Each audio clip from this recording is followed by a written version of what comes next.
Assalamualaikum warahmatullahi wabarakatuh. Selamat pagi, selamat siang, dan selamat sore.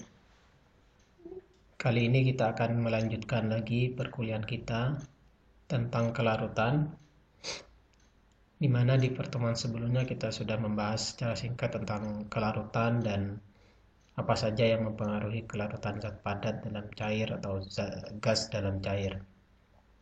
Di pertemuan kali ini kita akan membahas 5 subtopik. Yang pertama tentang interaksi molekul, terus apa itu yang disebut dengan larutan ideal dan larutan non-ideal, serta larutan elektrolit dan non-elektrolit. Lalu kita selanjutnya akan membahas tentang polar, non-polar, dan yang terakhir tentang HLB ini. Namun di video kali ini kita hanya akan membahas poin 1 dan 2. Nanti kita akan lanjutkan di video berikutnya untuk topik yang lain. Oke. Kita mulai tentang interaksi antar molekul, di mana topik ini sangat penting dalam menentukan kelarutan suatu campuran. Secara umum, interaksi molekul itu ada dua macam, yaitu disebut dengan intramolekuler dan intermolekuler. Kalau intramolekuler itu adalah ikatan atau gaya antar atom yang ada di molekul itu. Contohnya misalkan di sini Cl dan H, ini ikatan atau gaya antara atom Cl dan H. Tapi kalau intermolekuler itu ikatan atau gaya antar molekul-molekulnya, antara satu molekul dengan molekul yang lain. Nah, kalau yang intramolekuler ini relatif lebih kuat dibandingkan dengan yang intermolekuler. Selanjutnya, di dalam interaksi intramolekuler, yang artinya di dalam satu molekul itu ada diklasifikasi berbagai macam. Yang pertama ada ikatan kovalen. Ini contohnya nonpolar kovalen. Contohnya adalah Cl2, di mana ikatannya adalah ikatan kovalen di sini. Sedangkan yang contohnya yang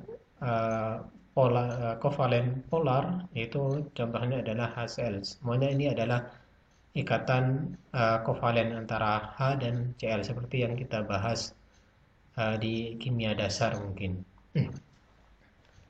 Selanjutnya ada juga ikatan ion. Jadi ikatan yang Na dengan Cl, di mana Na ini memberikan elektronnya kepada Cl, sehingga Na menjadi plus dan Cl menjadi minus. NaCl ini disebut dengan ikatan ion. Ada juga ikatan logam, misalkan kayak alumina, senyawa-senyawa logam. Ini senyawa positifnya itu dikelilingi oleh elektron. Jadi ini berbagai macam secara singkat interaksi antar atom dalam interaksi atom dalam satu molekul atau intramolekuler. Nah, kalau kita lihat dari kekuatan ikatannya, maka kita lihat di sini bahwa ini yang paling kuat, ini metallic bond, terus yang paling lemah adalah ikatan nonpolar kovalen.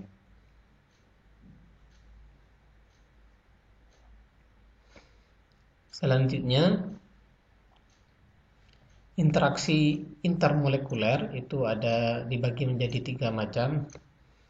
Ada yang disebut dengan dipole-dipole interaction, Jadi interaksi dipol ini ada muatan Cl yang cenderung charge negatif, yang ini adalah parsial positif, muatan parsial positif, sehingga dia ada interaksi, namanya interaksi dipol. Dipol ini muatan negatif, yang ini muatannya positif, bukan seperti ikatan ionik, tapi ini adalah namanya muatan parsial. Nah, yang kedua adalah ikatan hidrogen. Ini hampir sama dengan dipol-dipol, tapi lebih khusus disebut dengan ikatan hidrogen karena ikatannya melibatkan seperti atom hidrogen dengan oksigen, dengan nitrogen, dan segala macam. Nah, di sini kita lihat oksigen yang memiliki muatan parsial negatif itu berinteraksi dengan atom H, yang atom H di H2O yang cenderung positif. Itu disebut dengan ikatan hidrogen atau interaksi ikatan hidrogen. Di satu sisi, di dalam senyawa H2O ini juga ada polar kovalen intramolekuler. Jadi antara atom di air ini terjadi interaksi intramolekuler. Kalau yang ini intermolekuler, antar atom. Sedangkan yang terakhir ini biasanya terjadi di senyawa nonpolar, tapi secara umum setiap senyawa itu memiliki namanya London dispersion force atau gaya dispersi London. Ini bukan ikatan hidrogen dan juga bukan interaksi dipol. Jadi ini di dalam senyawa Cl2 ini, yang pertama kalau intramolekulernya itu non-polar covalent bonding, tapi kalau yang intermolekulernya dia terjadi interaksi London dispersion force ini. Nah, semakin banyak elektron yang dimiliki oleh molekul ini, maka semakin kuat gaya dispersinya.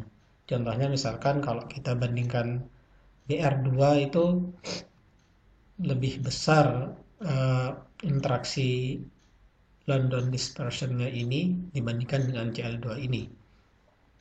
Sehingga akibatnya karena interaksinya semakin kuat, maka titik didihnya atau boiling point-nya ini dari Br itu lebih tinggi ketimbang dari Cl2. Nah, kalau kita lihat kekuatan interaksinya yang intermolekuler, itu kita lihat yang paling kuat adalah interaksi dipol. Sedangkan baru selanjutnya adalah interaksi hidrogen bonding, dan yang paling lemah adalah London dispersion attraction ini.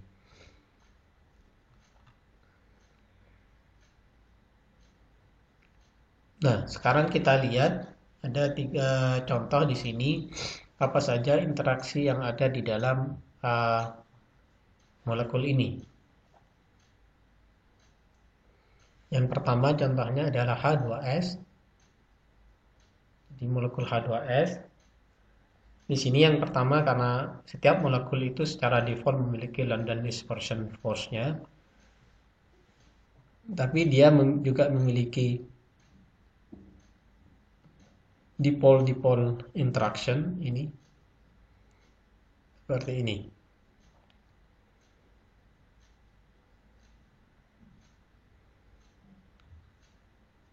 Sedangkan yang seperti metanol ini dia memiliki dipol-dipol interaction dan hydrogen bonding. Sedangkan yang seperti C2H6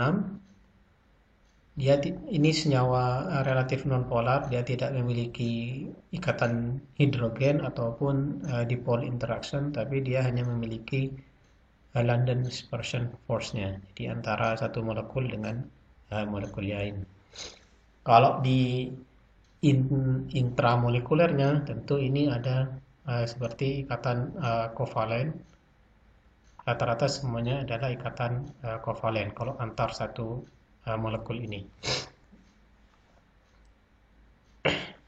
Nah, interaksi antar molekul ini sangat penting untuk kita pelajari karena terkait dengan kelarutannya. Maka untuk membuat kita bisa melihat apakah larutan suatu campuran itu bisa terbentuk atau tidak dengan memperhatikan kekuatan atau interaksi antar molekul solut dan solvennya. Kita tahu sebelumnya bahwa ketika solut dan solvent itu kita campurkan, maka si solut ini harus dipecah atau menjadi ion-ion kecil supaya dia bisa berinteraksi dengan solvennya. Sedangkan solvennya sendiri juga harus membuat ruang atau supaya dia bisa berinteraksi dengan solut. Maka jika interaksi, jadi tadi ada, kalau interaksi solut-solut ini disebut tadi intermolekuler, ini juga sama, interaksi solvent sama solvent itu di intramolekuler. Tapi kalau interaksi antara solut dan solventnya ini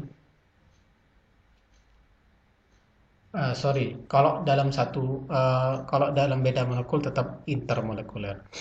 Jadi untuk bisa dia membentuk suatu larutan, maka interaksi solut dan solventnya harus lebih besar daripada interaksi antar solut atau antar solventnya.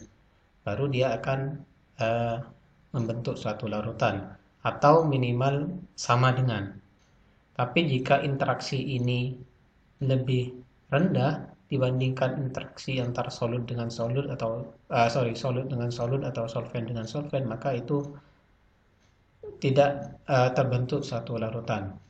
Jadi itu secara umum bagaimana larutan itu terbentuk dari dua campuran dua zat yang berbeda dari solut atau solvent terkait dengan interaksi molekulnya tadi. Selanjutnya kita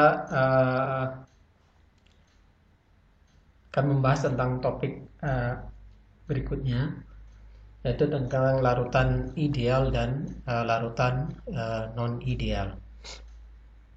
Nah, larutan ideal ini dinyatakan oleh hukum Raoult, di mana dia menyatakan bahwa tekanan uap dari larutan ideal sama dengan tekanan uap larut murni dikalikan dengan fraksi molnya. Jadi jika tekanan uap sendiri seperti diilustrasikan di gambar ini, misalkan ini air, kalau kita uapkan, maka akan banyak molekul air yang akan naik ke sini. Nah, itu disebut dengan tekanan uap. Semakin banyak yang terevaporasi, maka vapor pressure-nya akan semakin tinggi. Nah, kalau kita lihat persamaannya, ini adalah tekanan dari larutan sama dengan tadi tekanan uap dari larutan itu sama dengan fraksi mol. Kita tahu kemarin fraksi mol adalah mol solvent dibagi dengan total mol di dalam larutan. Ini fraksi mol dikalikan dengan tekanan uap murni dari larutannya.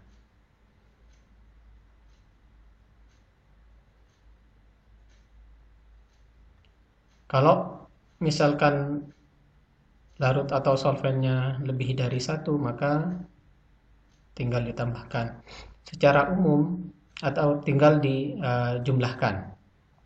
Secara umum grafik dari hukum Raoult ini atau grafik dari Ini seperti ini ada fraksi mol dari 0 sampai 1. Ini adalah tekanan uap dari larutannya. Ini akan lurus seperti ini jika suatu larutan itu mengikuti hukum ini, hukum Raoult ini, atau grafiknya lurus seperti ini, itu disebut dengan larutan ideal. Tapi jika tidak, maka disebut dengan larutan non-ideal. Kita lihat contohnya, misalkan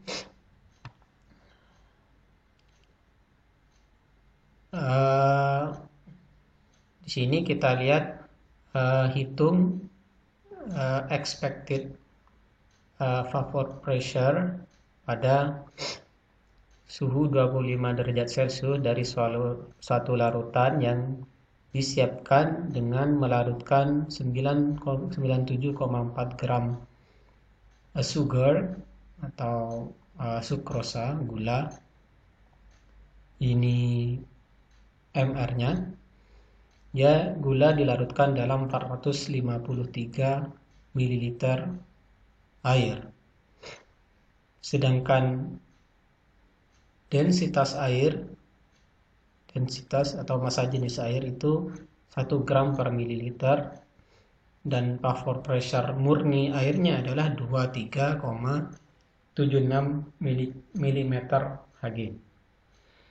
Nah, untuk menghitung tekanan uap dari larutannya tadi, maka fraksi mol dari air dikalikan dengan tekanan uap murni dari air yang ini. Ini tekanan uap murni dari solvennya. Sehingga pertama kita akan melihat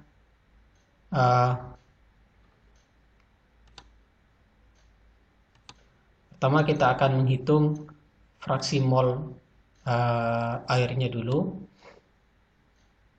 Kita lihat, masih ingat fraksi mol. Pertama, karena kita menghitung mol dari air dulu. Mol dari sukrosa. Jadi ada sukrosanya 97,4 gram. Ini MR-nya, jadi gram per MR itu diperoleh 0,28 mol sukrosa. Sedangkan airnya, karena di sini dalam bentuk mililiter, maka kita rubah mililiter dikalikan dengan densitasnya ini akan berubah menjadi gram. Jadi kalau kita lihat ini 453 air ini mililiter itu sama dengan juga 453 gram. Jadi sama. Maka tinggal dibagi dengan gram per MR-nya air, kita ketemu 25,2 mol H2O. Sekarang tinggal kita menghitung fraksi mol dari H2O, yaitu 25 mol H2O dibagi dengan mol H2O ditambah dengan mol sukrosanya. Karena di larutan terdapat H2O dan sukrosanya.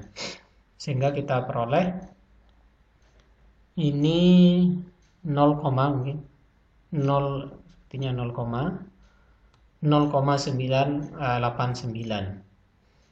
Nah, kita ketemu fraksi mol H2O sekitar 0,989. Kalau kita kalikan 0,989 dikali dengan ini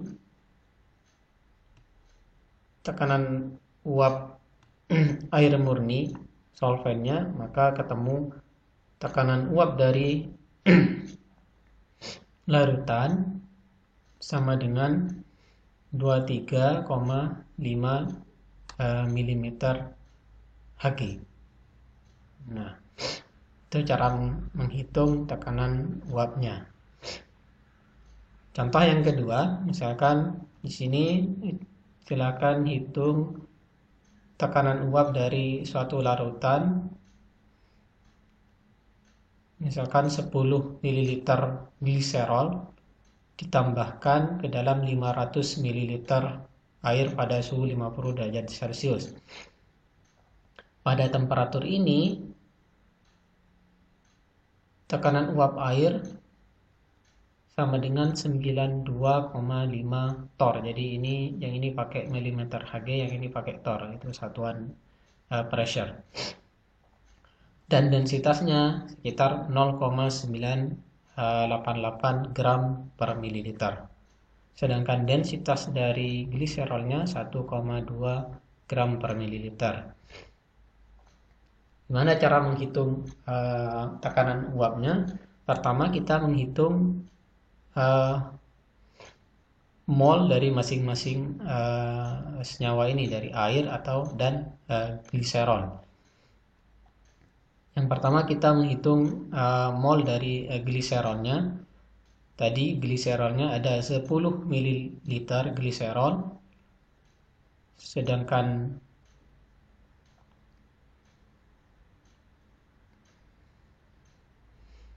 ini adalah gram, ya. Ini adalah gram dari gliserol dan dikalikan dengan apa nih?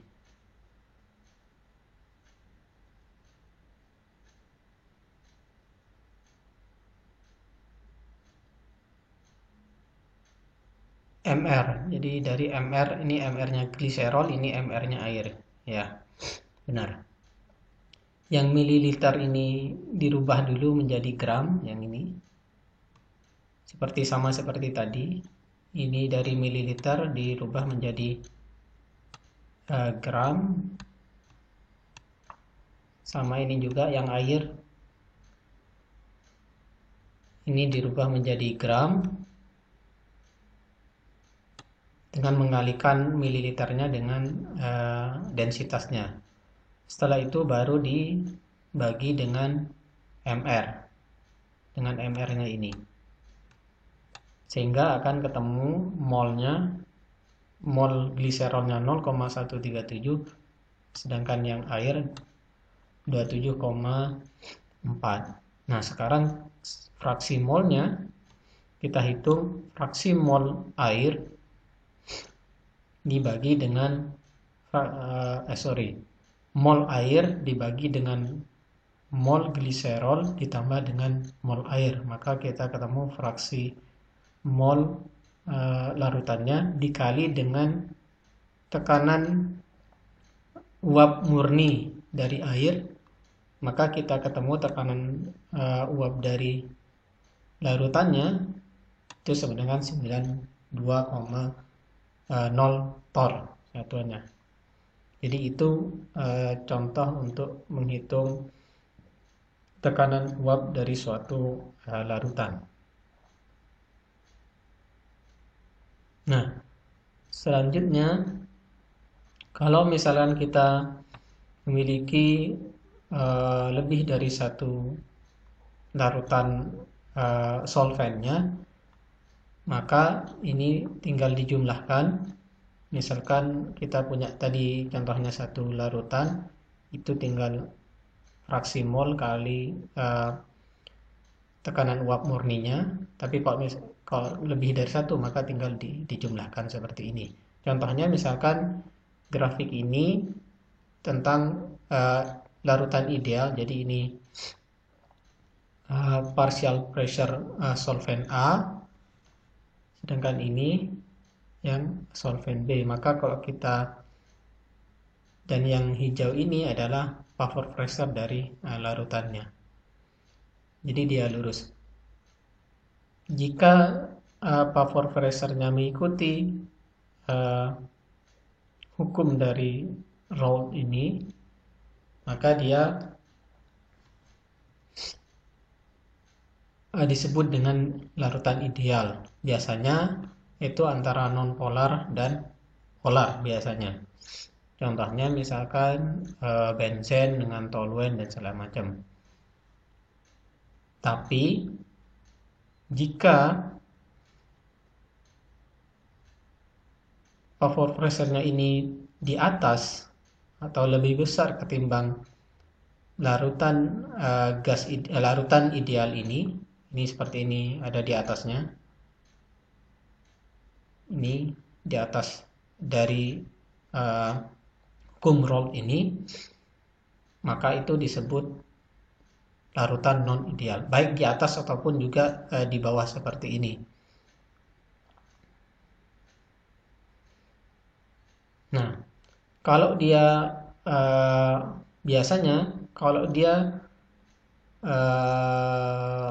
tekanan uap dari larutannya lebih besar ketimbang dari larutan ideal, itu biasanya karena interaksi dari solid dengan solvennya itu lemah. Jadi seperti misalkan seperti ini. Jadi karena interaksi antara solid sama solvennya itu lemah, maka semakin banyak molekul-molekulnya yang dia terevaporasi, yang menguap ke sini. Sehingga namanya, kalau dia di atas ini namanya positive deviation. Jadi deviasi positif, dia lebih besar, tekanan uapnya lebih besar ketimbang larutan ideal. Biasanya terjadi pada interaksi non polar yang kita tahu tadi. Interaksi non polar itu sangat lemah, sehingga akan sangat mudah untuk molekul-molekulnya misalkan terevaporasi ke sini karena ikatan di larutannya tidak cukup kuat. Sedangkan kalau misalkan tekanan uapnya lebih rendah, itu juga disebut dengan larutan non ideal. Dia tidak mengikuti hukum Raoult ini seperti ini, tapi dia lebih rendah seperti ini. Maka ini biasanya terjadi karena interaksi antara solid sama solvennya seperti ini itu lebih kuat ketimbang larutan ideal, sehingga tidak banyak molekul yang terevaporasi di sini. Nah, kalau lebih rendah ini disebut dengan negative deviation. Biasanya dia terjadi antara polar, interaksi polar yang relatif cukup kuat seperti tadi, kayak ada ikatan hidrogen dan segala macam. Nah, itu yang disebut dengan perbedaan larutan ideal dan non ideal. Nah, contoh berikutnya, ini ada campuran antara benzen dan toluen. Ini sumbu X-nya adalah fraksi mol dari benzen, dan ini adalah tekanan uapnya. Dari sini kita lihat grafiknya ini lurus seperti ini, mengikuti dari hukum Raoult tadi. Maka ini disebut kita klasifikasikan dengan larutan ideal, itu karena tadi tekanan uapnya itu sama dengan fraksi mol dikali dengan tekanan uap murni dari benzennya. Jadi grafiknya lurus seperti ini, jadi sejalan. Sedangkan yang B ini adalah larutan campuran dari aseton dan kloroform. Ini fraksi mol dari senyawa keton. Nah, kita lihat grafiknya dia melandai ke bawah, atau kita sebut dengan negative deviation karena dia tidak straight ke sini, lurus, dia ke bawah. Itu karena, nah ya, ini adalah ketonnya, aseton, yang ini adalah kloroform. Di situ kita lihat ada interaksi hidrogen bonding di sini, sehingga kita lihat tadi alasannya karena dia terjadi interaksi hidrogen, maka molekul-molekul itu ikatan interaksi molekulnya lebih kuat sehingga akan sulit untuk molekul aseton atau molekul dari larutan itu untuk menguap, sulit keluar dari larutannya sehingga mengakibatkan tekanan uapnya lebih rendah dibandingkan dengan larutan ideal. Sedangkan yang ini adalah campuran benzen dengan metanol, maka ini positive deviation, itu artinya bahwa molekul dari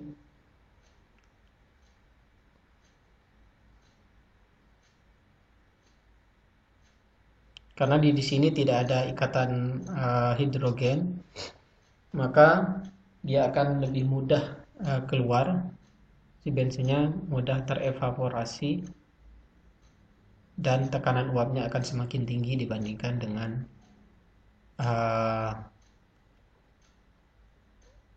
larutan ideal. Jadi itu contoh dari larutan ideal dan non ideal. Baik, untuk video kali ini saya kira cukup. Di video selanjutnya kita akan membahas tentang larutan elektrolit. Mudah-mudahan bermanfaat. Silahkan lanjut di video berikutnya. Saya tutup. Assalamualaikum warahmatullahi wabarakatuh.